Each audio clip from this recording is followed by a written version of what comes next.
नमस्ते, मैं हूं रविंद्र गौतम और आप देख रहे हैं कमोडिटी टुडे। तो आज हम इसे एक सवाल से शुरू करते हैं। अगर आपसे कहा जाए कि इस वक्त हमारे पूरे देश के धान के किसानों और एक्सपोर्टर्स की सबसे बड़ी मुसीबत क्या है, तो आप क्या कहेंगे? सरकार की नीति, मौसम या फिर बाजार का उतार चढ़ाव? लेकिन इसका जवाब है रेड सी। जी हाँ, वो समुद्री रास्ता जो भारत से हजारों किलोमीटर दूर है, जहां मिडिल ईस्ट का युद्ध चल रहा है, जहां जहाजों पर हमले हो रहे हैं। अब सवाल होगा कि उस रेड सी का हमारे देश के एक्सपोर्टर्स से क्या संबंध है और किस प्रकार मिडिल ईस्ट का युद्ध बंकर फ्यूल, फ्रेट, पैकेजिंग और इंश्योरेंस की दरों को बेहिसाब बढ़ा रहा है और जिसकी वजह से रसोई के गैस सिलेंडर, आपके कपड़ों, आपकी दवाइयों, आपकी थाली, यहाँ तक कि विदेश में रहने वाले नागरिकों की थाली तक को महंगा कर रहा है। आज हम इस पूरी कहानी को क्रमबद्ध तरीके से समझेंगे। भारत दुनिया का सबसे बड़ा राइस एक्सपोर्टर है। हर साल लगभग 10 अरब डॉलर का चावल दुनिया को भेजता है, लेकिन आज वही निर्यात संकट में है और इस संकट की जड़ जुड़ी है मिडिल ईस्ट के युद्ध से उत्पन्न हुई ऐसी चेन रिएक्शन से जो निर्यातक से शुरू होकर किसान तक और फिर कंज्यूमर की थाली तक पहुंचती है। यह चेन रिएक्शन क्या है? यही है आज का बिग पिक्चर। आज दो खबरें हैं या दो मुद्दे हैं या दो बातें हैं, एक अच्छा और एक बुरा। हमेशा होता है गुड एंड बैड। तो पहले बात हम कर लेते हैं संकट की। मिडिल ईस्ट में बढ़ते संघर्ष के कारण भारत के राइस एक्सपोर्टर्स की लागत इस कदर बढ़ गई है कि कई एक्सपोर्टर्स ने नए ऑर्डर्स लेना बंद कर दिया है। कुछ ने पुरानी शिपमेंट्स रोक दी हैं और जो शिप कर रहे हैं वो घाटे में कर रहे हैं। एक 20 फीट कंटेनर जिसमें लगभग 20 मीट्रिक टन चावल आता है, उसे एक्सपोर्ट करने की पहले जो कुल लागत थी वो करीब $1190 थी और आज वही लागत $3782 के आसपास आ गई है। और 20 फीट कंटेनर यानी कि 1190 जो पहले फ्रेट था, आज वो 3782 यानी कि 3 गुने से भी अधिक। और 40 फीट कंटेनर की बात करें तो ये $1672 आता था और आज $5322 से भी अधिक आ रहा है, यानी कि यहाँ भी 3 गुने से ज़्यादा। ये तो संकट की बात हुई, लेकिन अब अगर अच्छी की बात करें, गुड न्यूज़ की बात करें, तो सरकार ने इस संकट को देखते हुए एक रिलीफ फंड की घोषणा की है। सरकार का rice export relief fund 497 crore रुपए घोषित किया है। यह स्वागत योग्य कदम है, लेकिन क्या यह काफी है?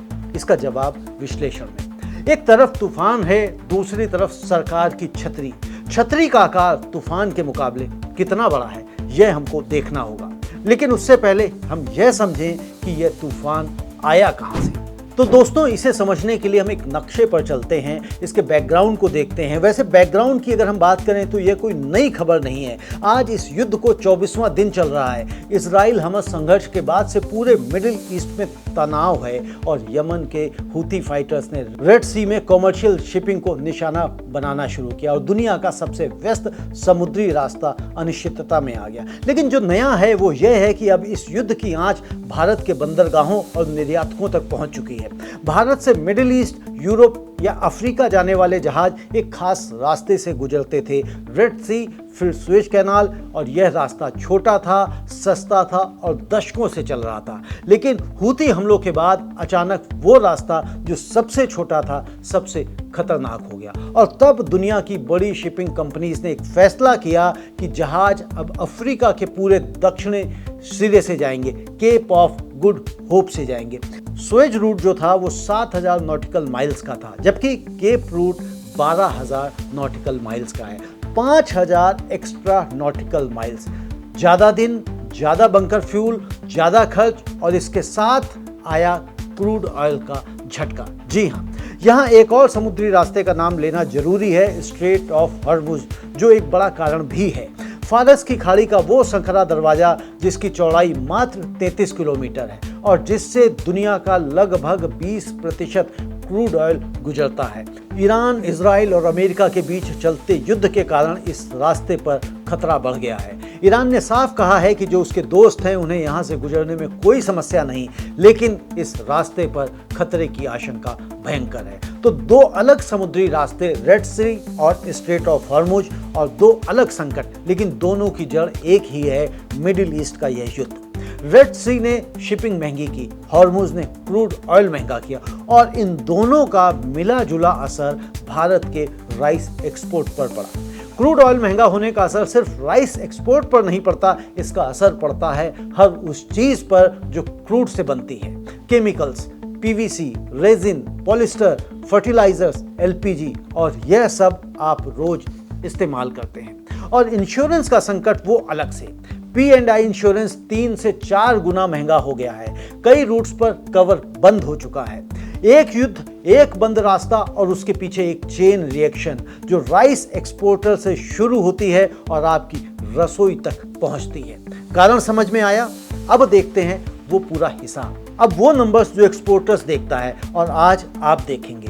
किसी भी प्रोडक्ट के एक्सपोर्ट के लिए 3 मोर्चे अहम हैं। पहला शिपिंग फ्रेट, दूसरा पैकेजिंग और तीसरा P&I इंश्योरेंस। और इन तीनों मोर्चों ने एक्सपोर्टर्स की एक साथ मुसीबत बढ़ा दी है।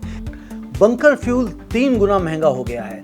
पैकेजिंग $440 से $1232 यानी कि तकरीबन 180% बढ़ोतरी हुई है, क्योंकि क्रूड ऑयल महंगा हुआ जिससे पीपी बैग्स और रेजिन लाइनर्स की लागत बढ़ी। यह वो खर्चा है जिसे अक्सर इग्नोर किया जाता है, लेकिन असर सबसे ज़्यादा यही है। इंश्योरेंस $150 से $550 और कई रूट्स पर तो इंश्योरेंस कवर मिल ही नहीं रहा। दोस्तों, इन आंकड़ों को देखकर कोई भी समझ सकता है कि एक्सपोर्टर्स की लागत कैसे बढ़ गई है और इसका जिम्मेदार कौन है। इसका जिम्मेदार ना एक्सपोर्टर है और ना इंपोर्टर है और ना ही बायर है। इसका जिम्मेदार है मिडिल ईस्ट में ये चल रहा तनाव, ये टेंशन, जिसके कारण ये सारी की सारी महंगाई हो रही है। और इससे इंपोर्टर भी बड़े आसानी से समझ सकता है कि उस तक जो माल महंगा पहुंच रहा है उसके पीछे कारण क्या है। उसे किसी भी तरह से कोई ब्लैकमेल नहीं कर रहा है। ये नहीं हो रहा है कि कई बार इंपोर्टर ये सोच लेता है, बायर ये सोच लेता है कि शायद लोग यहाँ पे कहते हैं ना आपदा में अवसर निकाल रहे हैं, बट ऐसा नहीं है। सच्चाई है यहाँ पे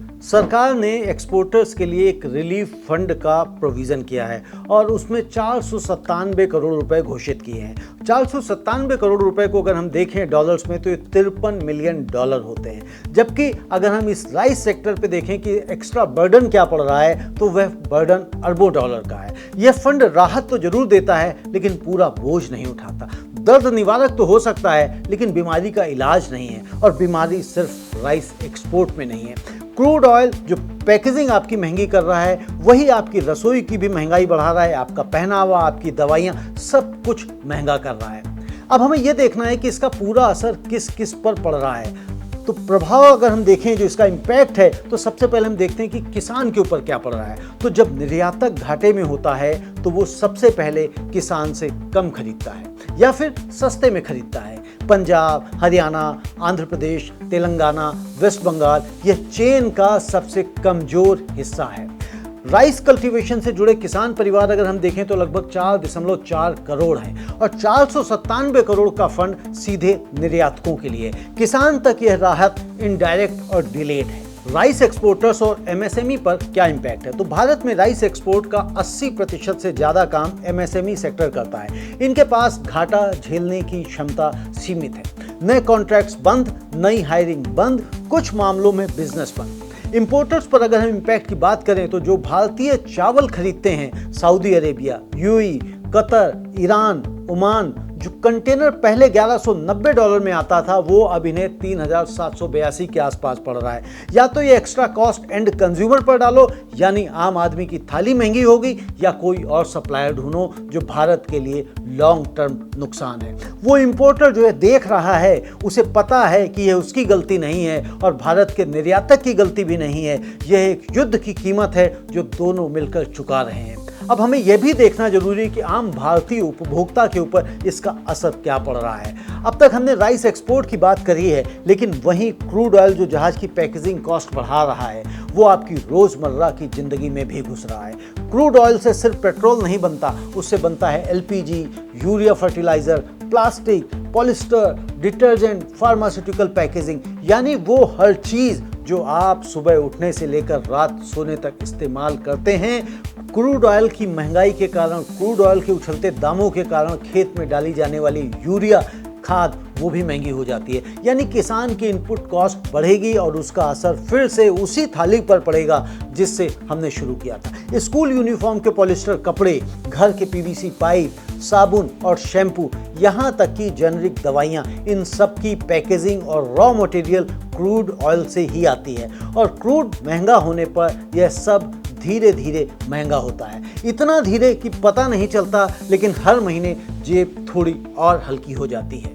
मिडिल ईस्ट में एक युद्ध, क्रूड ऑयल महंगा, आपकी रसोई, कपड़े, दवाइयाँ सब महंगे। यह वो कनेक्शन है जो हेडलाइंस में नहीं आता, लेकिन यही बिग पिक्चर है। अब हम ये भी देखें कि भारत के फॉरेन एक्सचेंज पर इसका क्या इम्पैक्ट है। तो भारत का राइस एक्सपोर्ट $10 बिलियन एनुअल है, सालाना है, और ग्लोबल शेयर हमारा 40% है। अगर एक्सपोर्ट 20 से 30% भी गिरा तो 2 से 3 अरब डॉलर का नुकसान, यानी 497 करोड़, लगभग $5.25 करोड़ इस संभावित नुकसान के सामने बहुत छोटा है। समस्या बड़ी है और रास्ता वो है आज का बिग पिक्चर। जी हाँ, सरकार ने 497 करोड़ का रिलीफ फंड बनाया, ये अच्छी बात है, लेकिन रिलीफ और सॉल्यूशन दो अलग चीजें हैं। रिलीफ वो है जो आज का दर्द कम करे, सॉल्यूशन वो है जो कल की तकलीफ को रोके। 497 करोड़ शॉर्ट टर्म रिलीफ है, लेकिन लॉन्ग टर्म सॉल्यूशन अभी बाकी है और सरकार को उस पर काम करना होगा।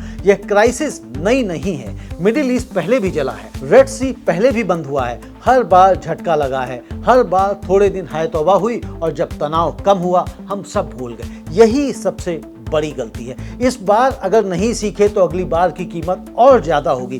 तो हमें करना क्या चाहिए? पहला, 497 करोड़ के इस फंड को एक permanent emergency freight support mechanism में बदलें, एक स्टैंडिंग सिस्टम जो ऑटोमेटिकली एक्टिवेट हो जब शिपिंग कॉस्ट एक तय थ्रेशोल्ड को पार करे। और दूसरा, state backed war risk insurance, ECGC को एक स्पेशल वॉर रिस्क पूल बनाना चाहिए। सिंगापुर और चाइना यह पहले से कर रहे हैं। तीसरा, बाइलेटरल शिपिंग कॉरिडोर्स, भारत को टॉप राइस इंपोर्टिंग देशों के साथ डायरेक्ट शिपिंग एग्रीमेंट्स करने चाहिए। और चौथा, जो सबसे जरूरी है, इंडियन मर्चेंट फ्लीट। आज भारत के 95% से ज़्यादा एक्सपोर्ट्स विदेशी जहाज़ों पर निर्भर हैं। जब तक यह नहीं बदलेगा हम हमेशा दूसरों की शिपिंग पॉलिसीज के शिकार रहेंगे। भारत दुनिया का फूड बास्केट बनना चाहता है, लेकिन फूड बास्केट बनने के लिए सिर्फ उगाना काफ़ी नहीं है, पहुंचाना भी जरूरी है। दोस्तों, आज हमने एक कंटेनर की कहानी से शुरू किया, लेकिन यह कहानी सिर्फ कंटेनर की नहीं थी।